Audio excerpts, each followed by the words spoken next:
whatever it takes to get you to try harder, read more, set your goals, and go for it. Here's the next attitude disease. Over-caution. Some people never will have much. They're too cautious. Now, you can also be too reckless, but you can also be too cautious. This is called the timid approach to life. And my caution was always the risk. Risk used to drive me right up the wall. I used to say, what if this happens? It's called the language of the poor. What if this happens? And on top of that, if this was to happen, look at the fix I'd be in. I better not try. I could always ace myself out. Then I'll tell you what changed my whole life when I finally discovered it's all risky. The minute you were born, it got risky. If you think trying is risky, wait till they hand you the bill for not trying. If you think investing is risky, wait till you get the tab for not investing. See, it's all risky. Getting married is risky. Having children is risky. Going into business is risky. Investing your money is risky. It's all risky. I'll tell you how risky life is. You're not going to get out alive. That's risky. The Englishman says, well, if that's the way it's going to work out, let's give it a go. Right, that's what it's for. Give it a go. Somebody says, yeah, but I'm looking for safety and security. Fine, then huddle in a corner. We'll cover you with a sheet, bring you 3 meals a day. And we'll protect you, feed you, look after you, care for you. We won't let anything happen to you. And you'll probably live to be 100. The guy said, well, yeah, I'd live to be 100. But what a way to live. Right. What a way to live, safe and secure. Don't ask for security. Ask for adventure. Better to live 30 years full of adventure than 100 years safe in the corner. And see, it's not important how long you live. What's important is how you live. Here's the next attitude disease. We're almost through with this motley list. In fact, we're almost through. Hang on. The next one is pessimism. Pessimism, the deadly disease of always looking on the bad side, the problem side, the difficult side, checking all the reasons why it can't be done. The poor pessimist leads an ugly life. He doesn't try to figure out what's right. He tries to figure out what's wrong. He doesn't look for virtue. He looks for faults. And when he finds them, he's delighted. How ugly. This is the poor guy who looks through the window, doesn't see the sunset. He sees the specks on the window.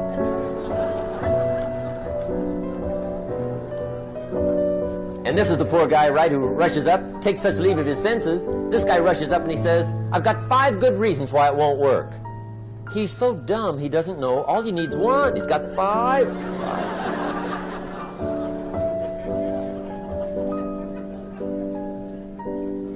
To the pessimist, the glass is always half empty. To the optimist, the glass is half full. Why would the same measure affect people 2 different ways? Answer, it all depends on how you look at it. Our lives are mostly affected by the way we think things are, not the way they are. The way we think they are affects us most. There's a subject we don't have time to get into tonight called better thinking habits. One of the major things Shove taught me when I met him, he said, poor thinking habits keeps most people poor. Not poor working habits. Most people work hard, but they don't think hard. And Shove taught me that the mind is like a factory, a mental factory. And whatever you think about all day long pours ingredients into this mental factory. And that's what builds the economic, social, financial fabric of your life. He quoted me a Bible phrase that says, as you think, so you become. How awesome. When when he talked about poor thinking habits, he had me. I used to start the day reading the morning newspaper. I mean, you can believe that or not.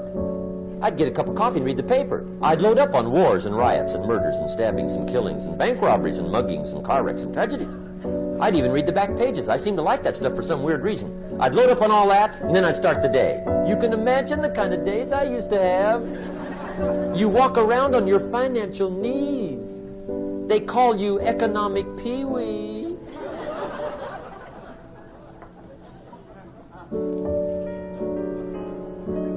The guy says, I want to be a great leader. Wonderful. The first thing we do is follow him to his house. When we get there, we walk in and check his library.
library. Number one. Somebody says, well, why check his library? The reason is because what a man reads pours massive ingredients into his mental factory, and the fabric of his life is built from those ingredients. You would not believe what some people have got in their house to read. You would not believe. One of the best dressed up words I know for a lot of it is trash. Can you imagine dumping a barrel of trash into this mental factory every day and coming out with a rich, dynamic, positive life? It can't be done. You might as well try making a cake with cement. The kids back in Danbury, Connecticut, high school, they're asking me questions one day. I'm talking to the kids. Kids got good questions these days. One of them said to me, Mr. Rohn, how do you build the good life? I said, it's simple. It's not easy, but it's simple. Here's how you build it.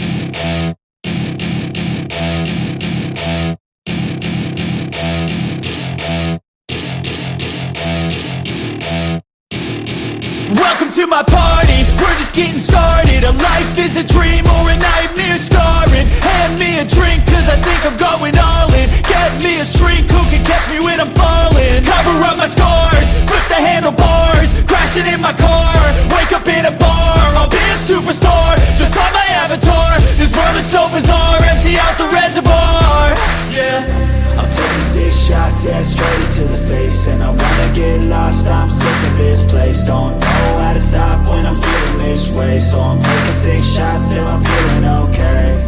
I think I'm going crazy, don't think I'll get home safe. So I'm taking 6 shots, all straight to the face. I'm taking 6 shots, are you coming with me? I'm taking 6 shots, yeah, straight to the face. And I wanna get lost, I'm sick of this place. Don't know how to stop when I'm feeling this way. So I'm taking 6 shots till I'm feeling okay. I think I'm going crazy, don't think I'll get home safe. So I'm taking 6 shots, all straight to the face. I'm taking 6 shots, are you coming with me? Sometimes you need to let loose, grab juice, get goose, tattoos, taboos, get screwed. Loosen up, buttercup, all those hate comments will never make you feel enough. We're all adequate graduates, heart full of calluses, but we know calculus. Damn, ain't that fabulous? Can't wait to apply all those mathematicus. But we can't get a job that pays us enough. I'm about to pop off. Fuck you, you're lost. We all know that we never really want a boss. So I'ma do what I want to, something I can't undo. Yeah, I'ma do what I want to, something I can't undo. I'm taking 6 shots, yeah, straight to the face. And I wanna get lost, I'm sick of this place. Don't know how to stop when I'm feeling this way. So I'm taking 6 shots till I'm feeling okay. I think I'm going crazy, don't think I'll get home safe. So I'm taking 6 shots, all straight to the face. I'm taking 6 shots, are you coming with me? I'm taking 6 shots, yeah, straight to the face. And I wanna get lost, I'm sick of this place. Don't know how to stop when I'm feeling this way. So I'm taking 6 shots till I'm feeling okay. I think I'm going crazy, don't think I'll get home safe. So I'm taking 6 shots, all straight to the face. I'm taking 6 shots, are you coming with me?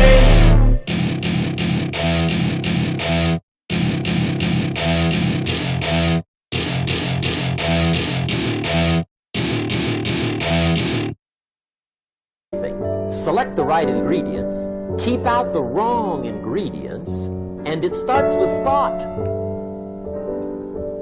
Everything starts with thought. So you must be wise and careful what you think about, because that starts everything. You got to be wise and careful. I asked the kids, what would happen if somebody dropped sugar in my coffee? They said, well, you'd be okay. I said, what if somebody dropped strychnine in my coffee? They said, well, you'd be dead.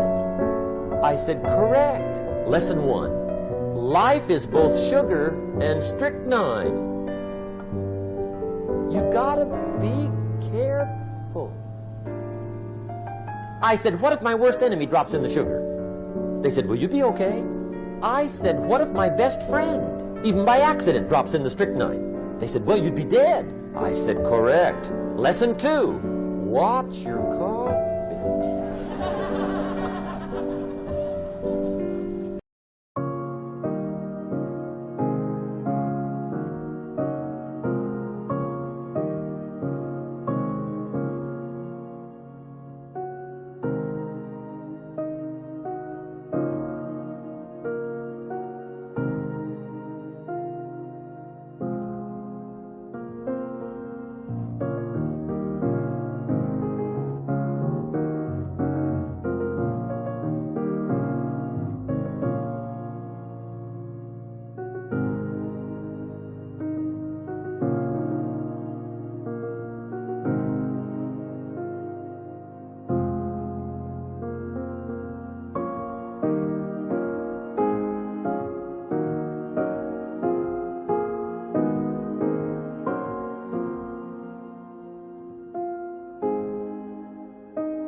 You got to be careful. See, it doesn't matter who hands you the bad stuff.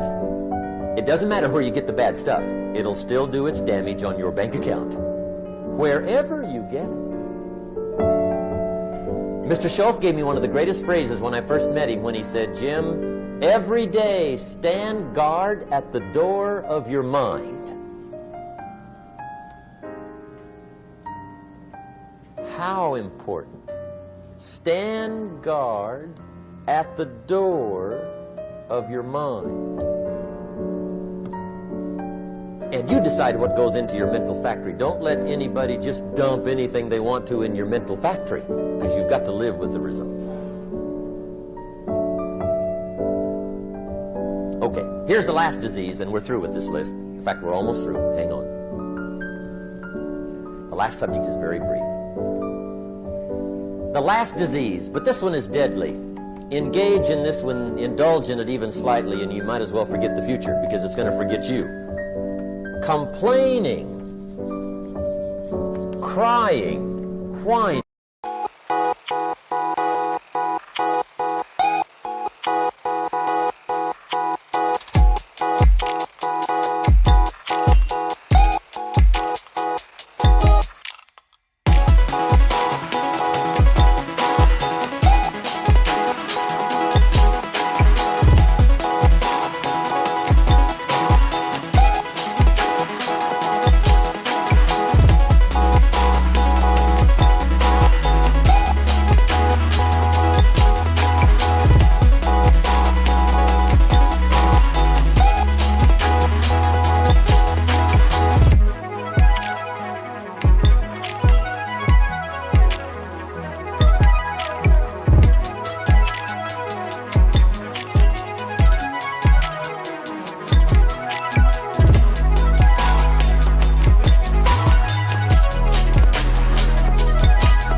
Griping, a Bible word called murmuring. See, that'll ace your future. Spend 5 minutes complaining, and you have wasted 5. And you may have begun what's known as economic cancer of the bone. Surely they will soon haul you off into a financial desert, and there let you choke on the dust of your own regret. I hope I said that well, so you won't forget. It's a deadly disease. If you don't think it's bad, ask the children of Israel of Old Testament fame. Typical of us all, their story just happened to get in the book. Story says, children of Israel were slaves. God performed a series of dazzling miracles and got them out. And now they're heading for the Promised Land. Remember the story? Heading for the Promised Land. Tragedy of the story, they never got there. Reason. From day one, they started to complain. They griped about the water. They griped about the weather. They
whined and cried and griped about the food. They griped about the leadership.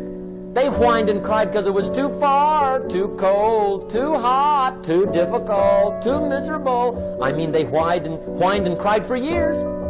Finally, God said, "I've had it, trip canceled." Or something like that.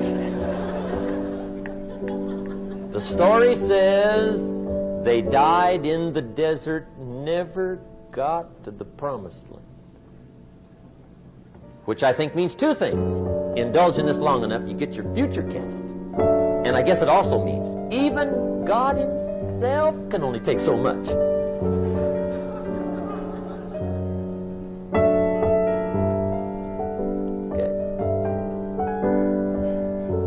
Just be on the lookout of the things that can destroy all the good you start. The war is on. And this evening, tomorrow, mentally, personally, socially, economically, you got to make sure you're winning the war. And this is part of it.